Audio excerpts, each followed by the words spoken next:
Um defeito de cor. Capítulo 8. Continuação. Os voduns. Tenho a impressão de que você não sabe muitas coisas sobre voduns.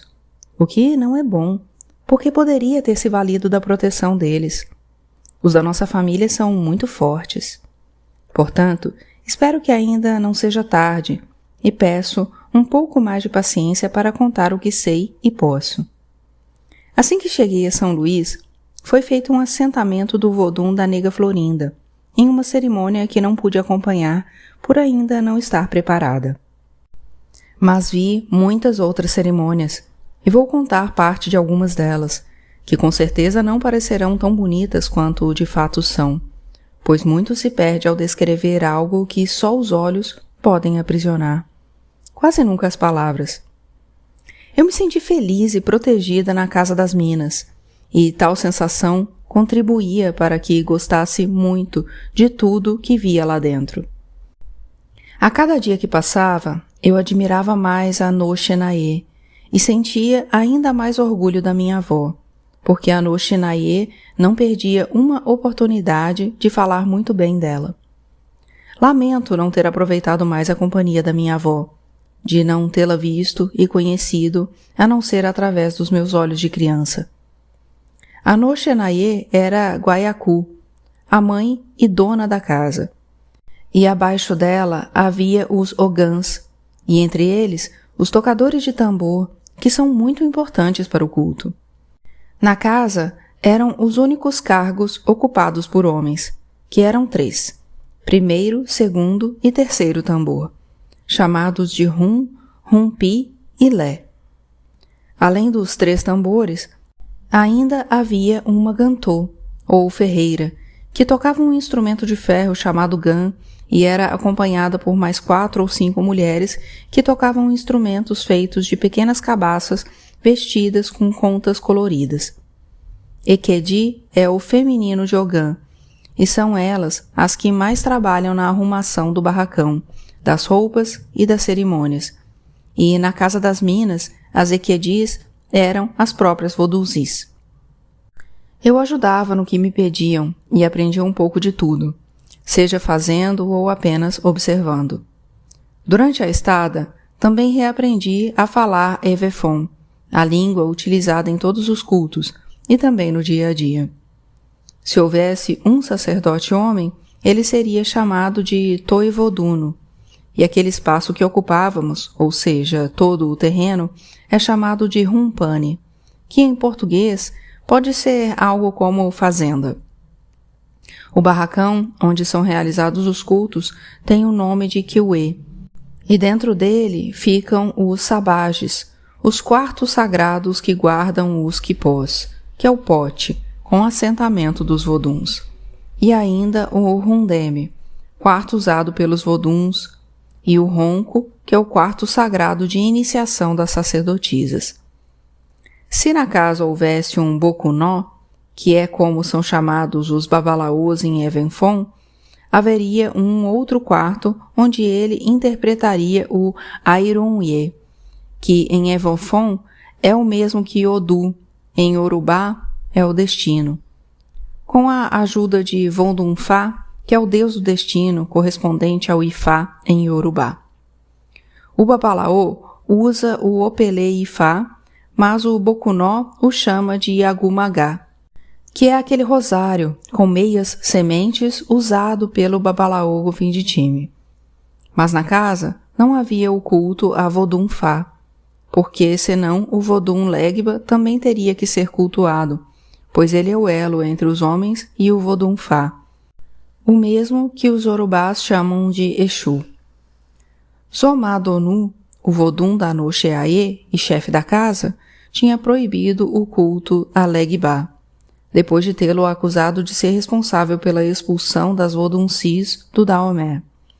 A Noxenaê não gostava de falar sobre isso e obedecia ao seu vodum, sendo, porém, autorizada a oferecer um cântico a Legba no início de cada culto, para que ele não atrapalhasse. A primeira vez que assisti a um culto foi no mês de maio, em comemoração ao Dia do Divino Espírito Santo. Depois daquele, houve outros até maiores e mais bonitos, mas, por ser o primeiro, foi um dos que mais me impressionaram. Além do Divino Espírito Santo, a casa também fazia cultos nos dias de São Jorge, São João, São Benedito, São Sebastião, São Lázaro, São Raimundo, São Miguel Arcanjo, Santa Bárbara e de mais alguns outros santos. E ainda nos dias de encantamento, ou seja, de morte dos voduns assentados, que eram também chamados de encantados. Por isso, eram muitas as nossas obrigações, e eu não senti o tempo passando. Na época do Divino, eu já tinha recebido 2 cartas dando notícias de vocês, e mandado 3, contando tudo o que estava acontecendo comigo e como estava feliz.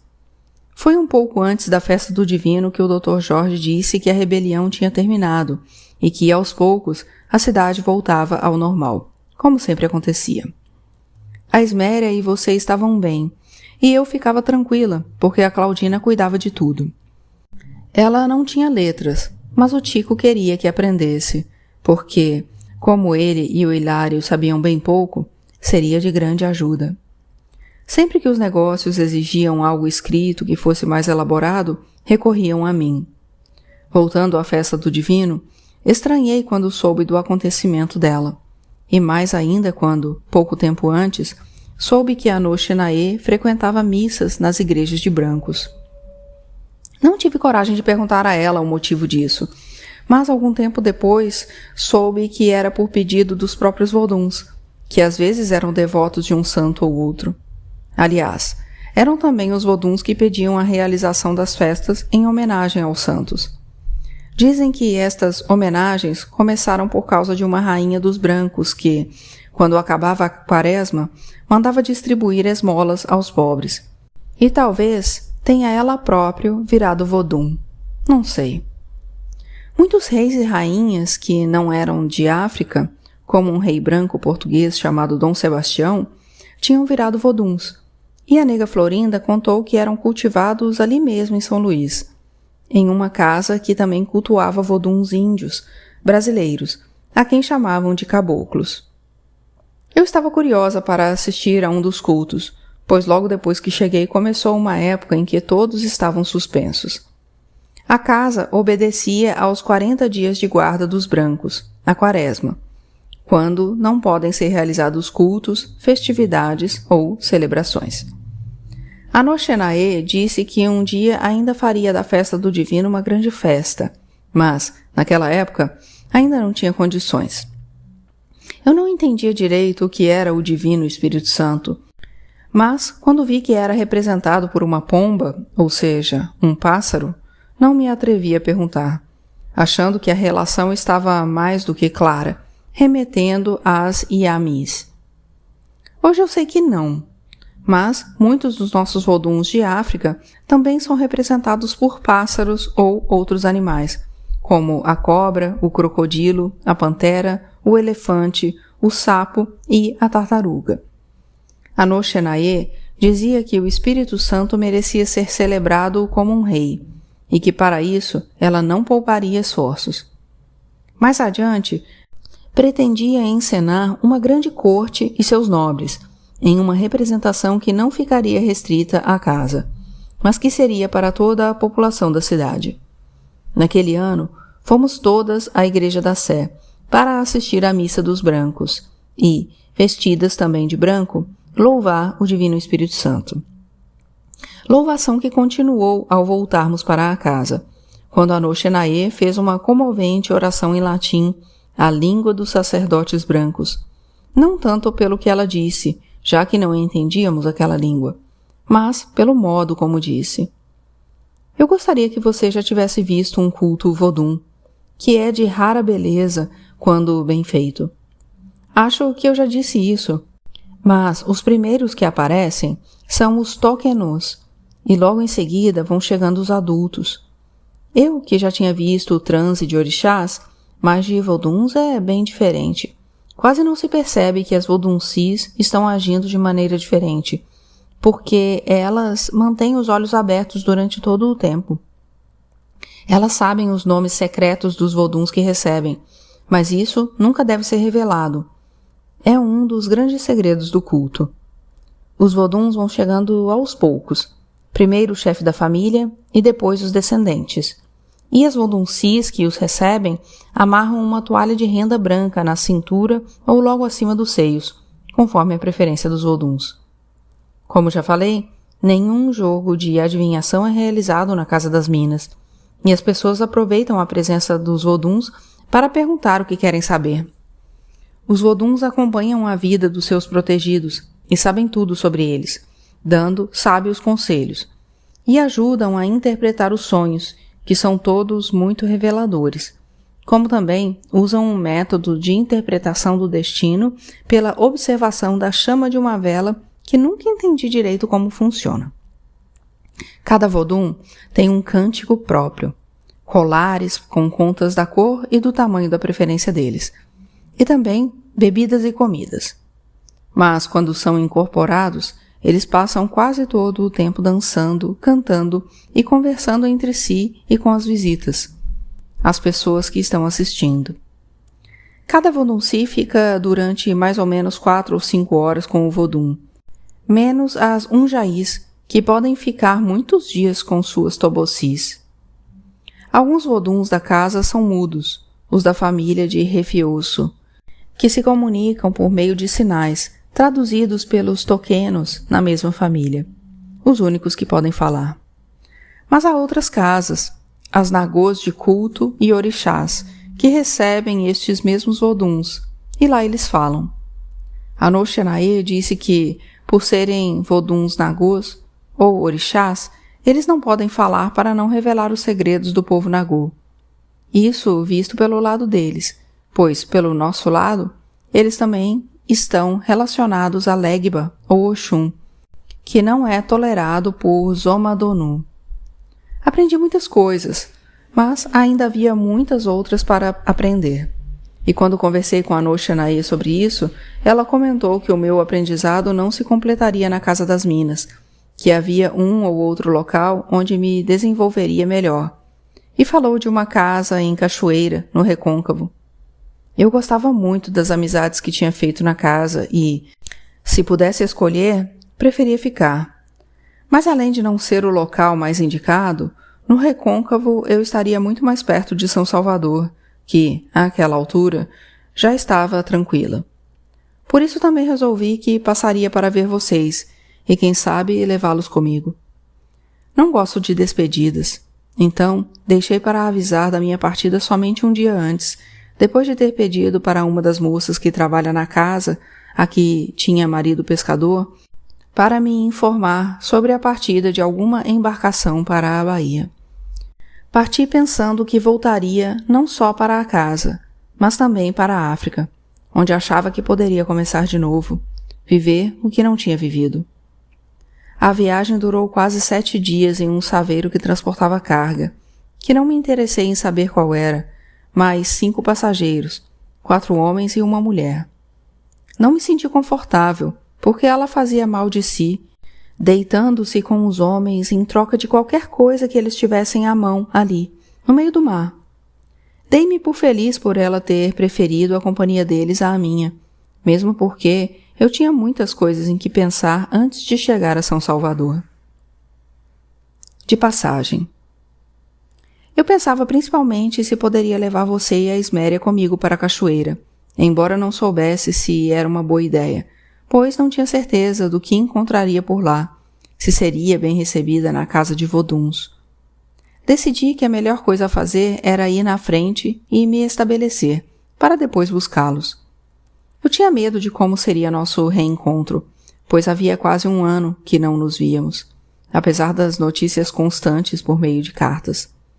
A Claudina realmente tinha se empenhado em aprender a escrever, e quase já não precisava de ajuda na correspondência, o que era bom, apesar de me ter feito perder o contato com o Dr. Jorge.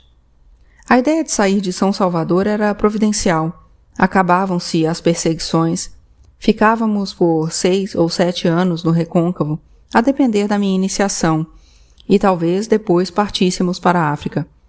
Se eu soubesse que nem metade daqueles planos daria certo, incluindo a parte errada, o que era mais importante, teria ficado em São Salvador, ou voltado imediatamente para São Luís com vocês. O Recôncavo era a melhor solução, pois a Esméria não iria querer se mudar para longe, deixando o Tico e o Hilário. Mas os dois estavam sempre no Recôncavo. Pelo menos um deles ia até lá uma vez por semana. E talvez nos víssemos até mais do que quando morávamos em São Salvador. Foi estranho não ter uma casinha minha para onde voltar, embora considerasse o Tico e o Hilário como sendo da família. Mas não era a mesma coisa, e talvez tenha sido esse o motivo que me fez ficar tão pouco tempo. Eu queria ir logo para a cachoeira, me estabelecer e voltar para buscá-los. Quem sabe dentro de 3 ou 4 meses. Há tempo de passarmos o Natal juntos na nossa própria casa. No início, você estava muito mais distante do que eu gostaria, mas era compreensível e, para reverter a situação, ficávamos o tempo inteiro juntos. Todos queriam saber como tinham sido aqueles meses no Maranhão, província que nem cheguei a conhecer direito, pois mal saí da casa. Contei o que pude e o quanto era importante para mim continuar o aprendizado. A Esméria não gostou muito da ideia de se mudar para a cachoeira, mas acabou convencida de que seria uma boa opção para nós. Na verdade, acho que ela tinha um pouco de medo de sair de São Salvador, mas também disse que estava para morrer e que para isso qualquer lugar servia. Eu não acreditava que ela morreria logo, mas a achei envelhecida, talvez pelo longo tempo sem nos vermos. A Claudina, que tratava a Esméria e o Sebastião como pais de quem gostava muito, dizia que os dois tinham excelente saúde, apesar da idade e da vida que tinham levado, e achava que ainda teriam longos anos pela frente. Fiquei feliz de ver os laços que haviam nascido entre os 3, e também com você, o que me fez planejar a mudança com muito mais tranquilidade, sabendo que estava em boas mãos. Seu pai também não gostou muito da ideia, dizendo que seria difícil se acostumar com a nossa ausência. Disse isso no 2º dia depois da minha chegada e desapareceu nos dias seguintes, alegando que tinha assuntos importantes para resolver. Foi na última vez que o vi. Durante os 10 dias que passei em São Salvador, você me acompanhou a todos os lugares que fui. E andamos bastante, visitando a Adeola, que cuidava de mais de 50 crianças e estava feliz vivendo com outro padre, um espanhol que tinha chegado à Bahia havia menos de 1 ano. Foi muito bom também passar um dia inteiro na casa da Sinhazinha, conversando e brincando com as meninas. Passamos também no escritório do Dr. José Manuel, de onde saí muito feliz sabendo que ainda tinha quase 4 contos guardados na casa financeira, em nome dele. Sempre confiei no Dr. José Manuel, talvez influenciada pela confiança na Sinhazinha, nunca quebrada. Ela estava curiosíssima para saber o verdadeiro motivo da minha ausência durante tanto tempo, e contei tudo, desde o motivo da viagem até o que tinha feito na ilha de Taparica e no Maranhão. Rimos muito naquele dia, porque foi a primeira vez que comentei com ela sobre a acusação da sinhá Ana Filipa, quando me expulsou da Casa Grande ao me encontrar fazendo roupas para a boneca. Quase contei também tudo o que aconteceu na fazenda naquela época, mas depois achei que não valia a pena, pois não havia nada que pudesse mudar o passado. Acho que ela entendeu eu ter parado de falar de repente, como sendo por causa do seu irmão, o Banjocô, que sabia que era filho do pai dela, e da tragédia que aconteceu com ele. A Sinhazinha estava querendo ficar pejada novamente, para ver se conseguia dar o filho que o Dr. José Manuel tanto queria depois de 4 meninas, ou 5, com a que não tinha vingado. Fomos também à casa do mestre Agostino, que adorou a visita e disse que a vizinhança não tinha mais graça sem a nossa presença. Eu gostava dele, principalmente por causa de todo o amor que ele dedicava ao seu irmão, mesmo depois de tanto tempo. Fui até lá também na esperança de encontrar o Dr. Jorge, que não estava em casa. Comentei com o mestre Agostino que ficaria apenas alguns dias na cidade, na esperança de que ele contasse ao filho, imaginando que ele queria me ver. Mas os dias se passaram e ele não me procurou. Fomos também até a loja da Esmeralda, que comentou que estava de partida para o Recôncavo dentro de 3 dias, para assistir às comemorações da Irmandade da Boa Morte, e decidi que iria com ela, pois seria mais fácil chegar à cachoeira com uma conhecida. A partida, assim, de repente, não nos deu tempo de ir até o sítio do Babalaú com fim de time, que eu queria ter visitado, não só porque estava com saudades do povo dele, mas também porque queria dar notícias da nega Florinda. Achei que poderia fazer isso quando voltasse para pegar vocês, e cuidei de me preparar para a viagem, já que pretendia levar a maior parte das nossas coisas, para que a bagagem não ficasse tão grande quando tivesse que levar você e a Esméria. Você não imagina como eu estava feliz, cheia de planos, achando que teríamos um futuro maravilhoso. Combinei de me encontrar com a Esmeralda, já no cais, para onde fui acompanhada do Tico, da Claudina e de 2 carregadores levando grandes baús com roupas e mais algumas coisas para a casa que eu pretendia montar. Foi difícil fazer você acreditar que a nossa separação seria por pouco tempo. Talvez porque, naquele momento, a sua intuição estivesse mais apurada que a minha, tão cheia de novas ideias. A Esméria, que tinha ficado em casa com você, prometeu mandar um recado para que seu pai aparecesse, pois acho que você precisava ter pelo menos um de nós por perto. Não consigo nem imaginar o que pode ter passado pela sua ideia e pelo seu coração quando teve fortes motivos para perder a confiança. Em mim, quando não voltei em poucas semanas, como tinha prometido, e no seu pai, quando tudo aquilo aconteceu. Eu sentia um certo alívio por estar deixando a cidade. Era como tirar das costas o peso de estar clandestina em um lugar onde não podia mais ficar, apesar de ter sido levada para lá contra a vontade. Sei que ninguém se importava com o caso. Eu não faria falta alguma. Mas vi a partida como uma vingança, como se eu dissesse àquele povo que não precisava mais dele. Era como dizer que tinham me obrigado a viver lá e eu tinha me saído muito bem, muito melhor que grande parte dos brancos que não conseguiam se tornar nada além do que já eram quando nasceram, apenas brancos. Brancos que se orgulhavam disso porque viviam em uma cidade servida por pretos, crioulos e mulatos. Mas também sentia uma certa frustração por não poder comemorar direito a partida, porque vocês ainda iam ficar. E uma certeza eu tinha, a de que, daquele momento em diante, nossa vida mudaria completamente.